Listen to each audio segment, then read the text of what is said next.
Zohran Mamdani made a statement recently at an event that he was hosting in the Park Slope neighborhood in Brooklyn, which is a particularly wealthier area in Brooklyn, right? So I used to live in Brooklyn, so I know I'm familiar with Park Slope.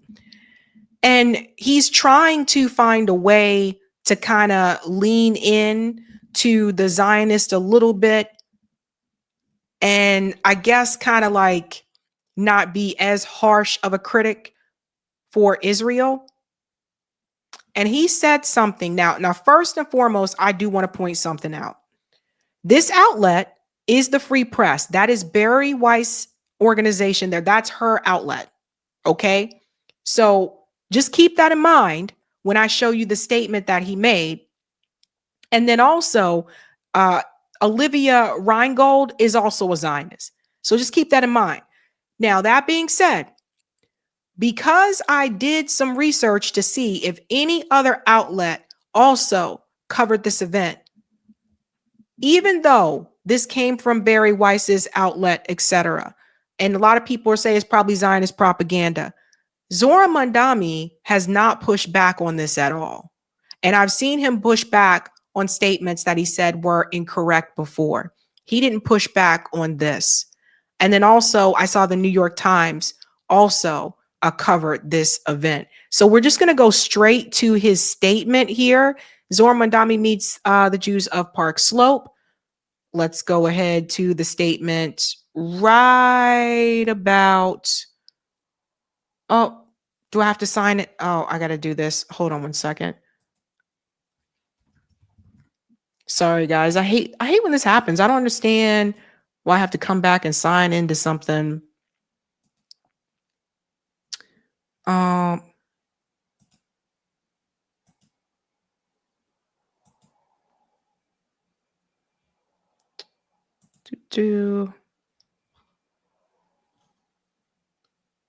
okay. I think I can just pull it up. Let me just pull it up on Z Squirrel because Z Squirrel has it too. Eric, can you go to Z Squirrel's account? I hate how like nowadays you have to sign into these articles. Like when I already looked at the article. Let me just go here because I know Z Squirrel has it, so I'll just pull it up here. Do do do do do do do do do do. Okay, here we go. Because they got a screenshot of it. So let's just see if I can grab that really quick. Yeah.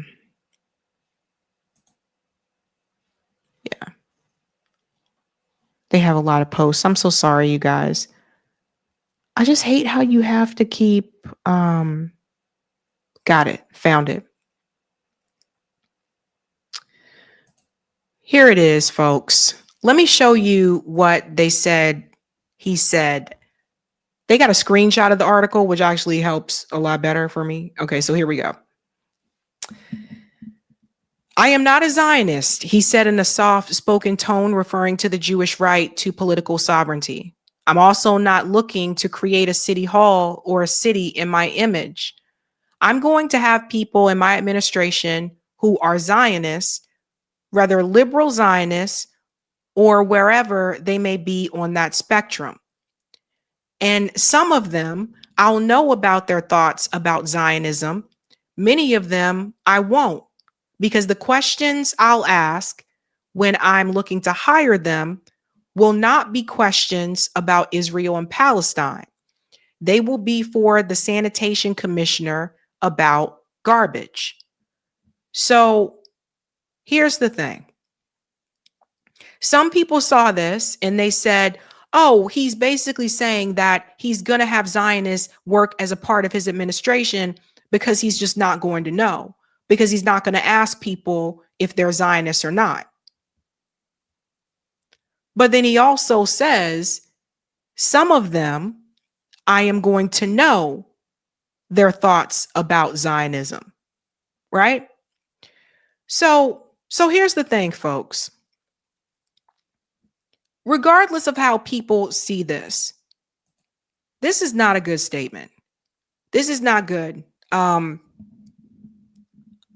don't understand why someone who is polling as high as he is polling, I don't understand why he's trying to walk this line of let me lean in a little bit to appease the Zionists, but not so much that it pisses off the pro-Palestinian activists that supported me and helped me win the primary, right?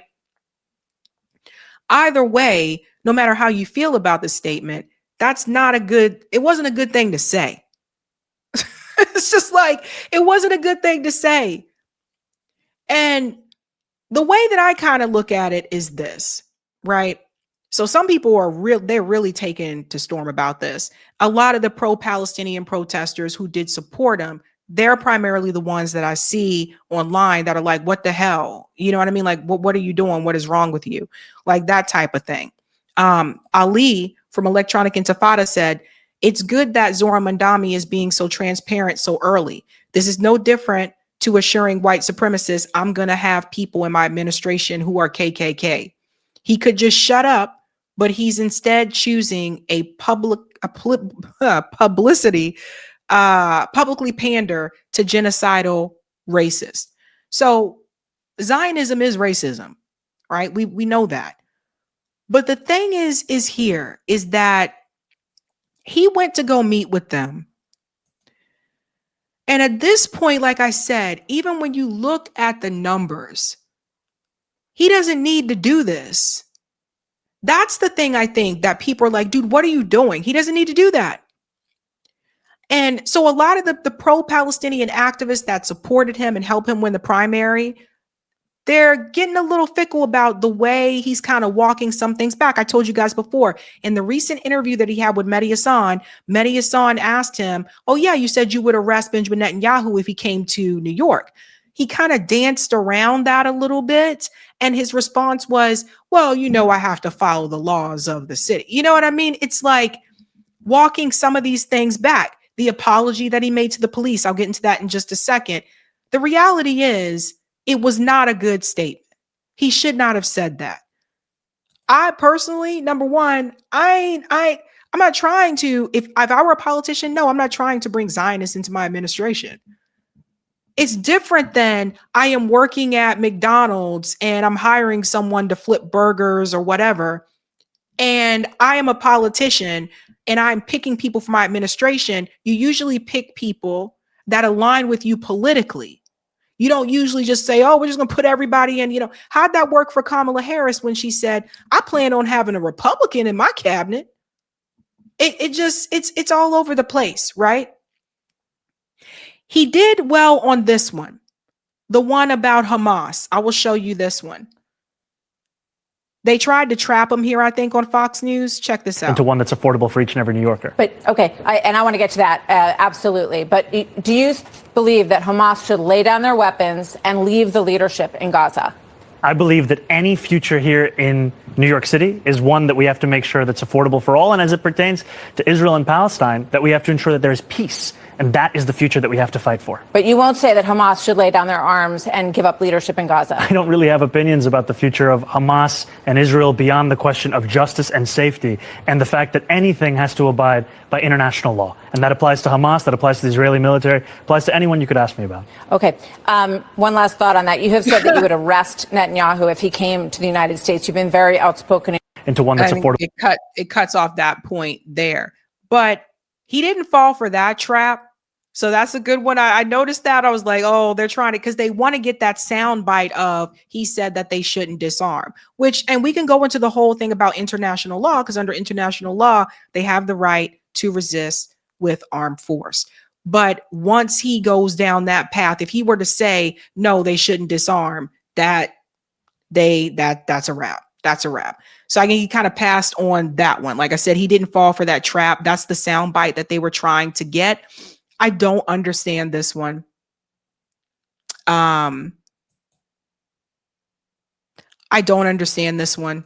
The message here to the NYPD. Officers that I spoke to, they don't want a behind closed doors apology. They want a broad public apology. for the things that you suggested about them. Will you do that right now? Absolutely. I'll apologize to police officers right here, because this is the apology that I've been sharing with many rank and file officers. And I apologize because of the fact that I'm looking to work with these officers. And I know that these officers, these men and women who serve in the NYPD, they put their lives on the line every single day. And I will be a mayor that What changed your mind about it? You know, I moved to the city when I was 7 years old. Yeah. I grew up here. And two of the things that I thought often about was safety and justice. And growing up here, learning about the case of the exonerated five, learning about Sean Bell, learning about Eric Garner, learning about Michael Brown. And then in 2020, the year where all of these tweets are referring to, it was the year when George Floyd was killed. And it felt like safety and justice had never been further apart. And it was actually Eric Adams in 2021 who said that New Yorkers need not choose between these two things. And so one of my focuses was, how do we deliver that justice? And now what I know, having represented 100,000 people in Western Queens, is that to deliver that justice, you have to also deliver that safety. And that means representing the men and women in the NYPD. It means representing the black and brown New Yorkers who've been victims of police brutality. It means representing the Muslim New Yorkers in my district who were surveilled on the basis of their faith. And 68% of independent voters want more police officers on the street. And Cuomo, tomorrow night in that debate, he's going to say, I'm going to bring 5,000 more police officers to the street. Will you match that and agree with him on that? I don't look to Andrew Cuomo for leadership. And will you put 5,000 more cops on the street? I've been very clear. I want to keep the number of officers that we have, and I want to make it easier for those officers to do their job. And what that means is that we allow officers to focus on serious crimes. And for all of the focus on the head count, we should focus on the retention crisis. When I started running for mayor, 200 officers were leaving the department every month. Now it's 350. And a lot of them are leaving because there's simply no way they can do their job in what's being asked of them. And to your point, however, Andrew Cuomo is going to say a lot of things tomorrow night on the debate stage. And frankly, I wish it was more like NASCAR, so New Yorkers could see the billionaires that were sponsoring him right on his suit jacket. Because this is a man who had 10 years. And I know now that it's politically convenient. And he goes into what Cuomo had 10 years to do, which we all know Cuomo's a complete asshole.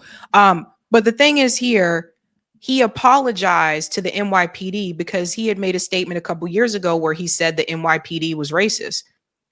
He didn't need to apologize for that. There was no reason for the NYPD, which stopped and frisked black men for years, whether you did anything wrong or not. He did not have to. I don't understand that. Like, that's the thing that really drives me. I'm like, dude, why are you apologizing? I don't think he should have done that. It seems like to me, Zohran is trying to. It's like he's trying to get the establishment on his side as well. And he's also trying to keep the progressive base on his side that helped him win that primary. All the anti-Zionists, all the pro-Palestinian, protesters that came out in that primary to support him. It seems like he's trying to have both. And on some issues, it's okay to just say, no, fuck y'all.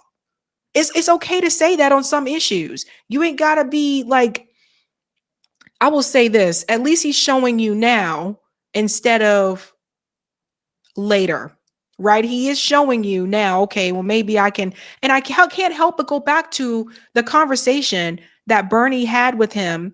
We covered this on the show where Bernie told him to cool it and tone it down on Israel. And then I can't help but think if that ultimately had an impact, because he has been changing his rhetoric a little bit. It makes you wonder. Here's another one here.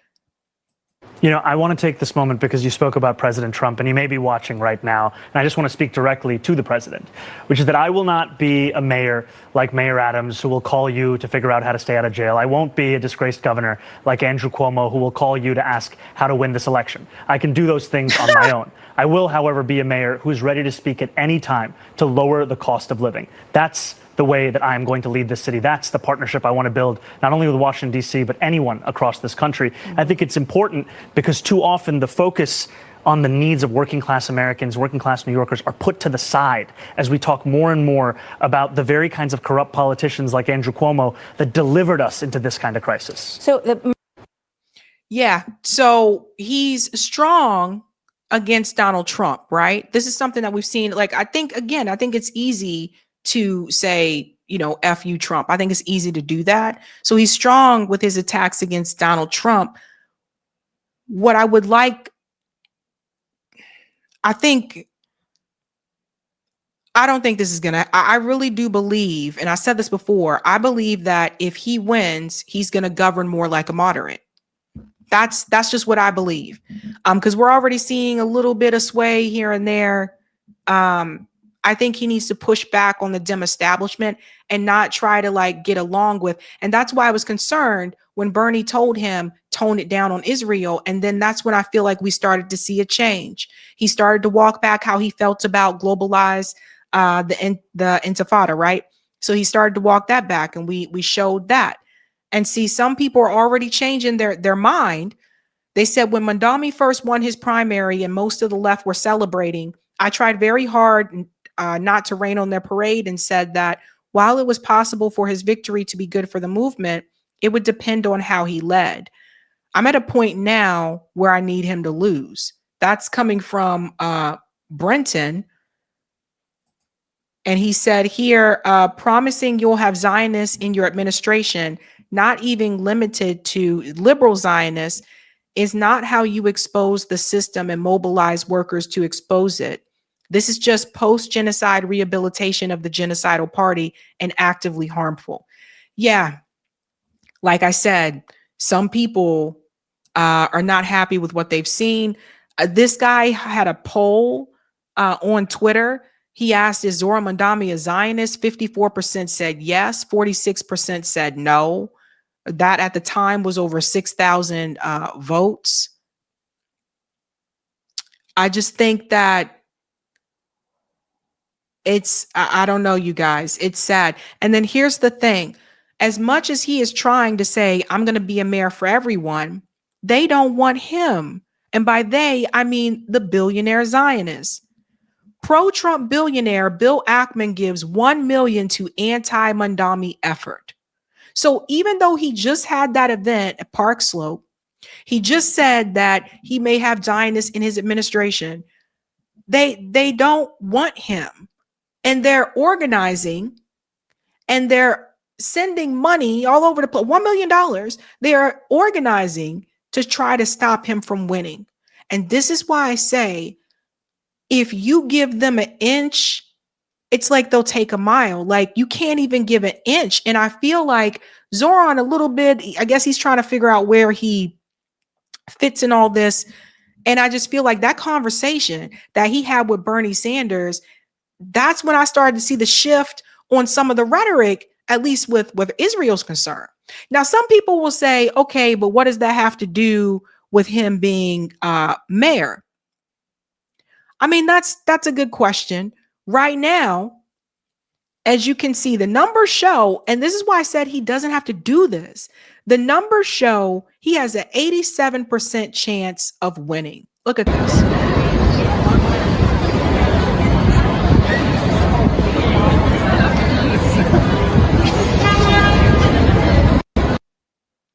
Yeah, 87% chance of winning.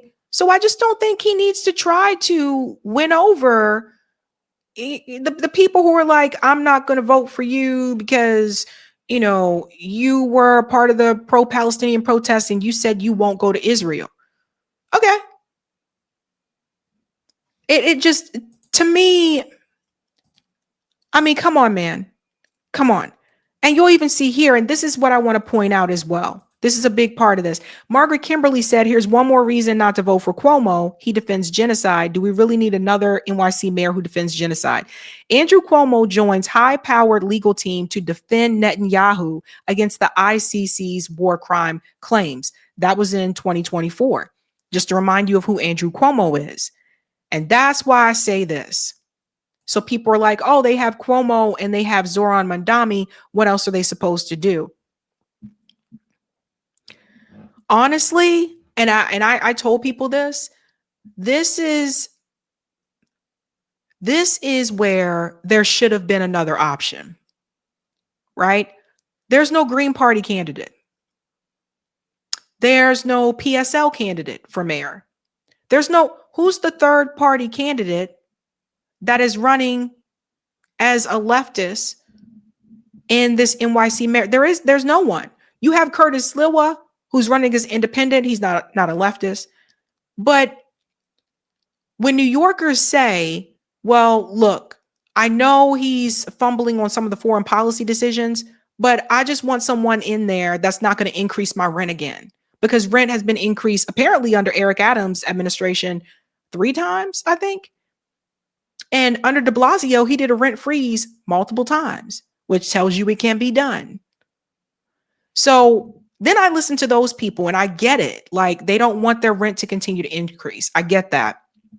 And then I also hear those who are, the activists, and they said, no, we supported you because you said you would not go to Israel, because you said that you wouldn't push back against, the free speech, et cetera, all those types of things. Right. And I hear them too. And ultimately, I feel like what this really comes down to is the fact that there was no third party alternative. This is where I feel like the third parties dropped the ball. And I've told you guys a number of times where the Democrats dropped the ball, the Republicans dropped the ball. This is one of those moments where the third parties dropped the ball. They didn't offer an alternative. So that's why people are in this position. And it's unfortunate, but some of the shifting that I'm kind of seeing, it's like, that's why I say, I think he's going to, if he wins, I think he's going to govern more like a moderate. I'm just preparing people for that. Maybe he'll be able to get, like the rent freeze done. De Blasio did that. Maybe he'll be able to get that done. But I don't know, man. I think he's going to govern more like a moderate. If I'm wrong, I'll come back and say I was wrong. Hey guys, this was a Sabby clip. If you like what you saw, hit that like button and subscribe.